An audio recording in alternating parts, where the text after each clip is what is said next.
A deadlock at deadline. 1 year after the 5+1 group and Iran said they would have a deal, there is no deal. Tehran and the representatives of the United States, Britain, France, Germany, Russia and China are still working on it. An interim accord struck on November the 24th last year yielded steps by Iran to curb some sensitive nuclear activity in return for some sanctions relief. A long-term global solution for Iran's nuclear standoff with these powers is due to be concluded behind palace walls in Vienna. It was 12 years ago that Tehran reinvigorated its program, building new facilities. As inspections from the International Atomic Energy Agency IAEA began, Iran dismissed Western suspicions of atomic bomb research and has reiterated this. The IAEA said it couldn't find any damning evidence but expressed concern.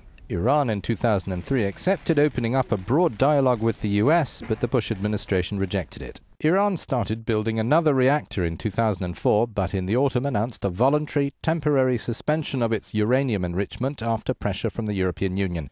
When Mahmoud Ahmadinejad became president in 2005, his proposal that an international consortium, including Iran, manage its enrichment was rejected by the EU and the US.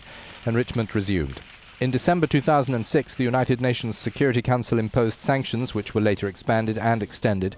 Hassan Rouhani's succession of Ahmadinejad as president finally brought more diplomacy to the table in 2013. However, in the meantime, several Iranian nuclear scientists had been murdered by unknown attackers, and there had been cyber attacks on facilities. Rhetoric from Israel became increasingly hawkish. And Washington warned that all elements of American power remained an option to prevent Iran from becoming a nuclear power. In 2012, the EU had cut off Iranian banks.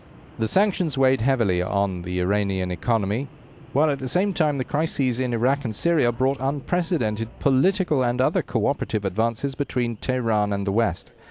But their positions on nuclear questions saw very little movement.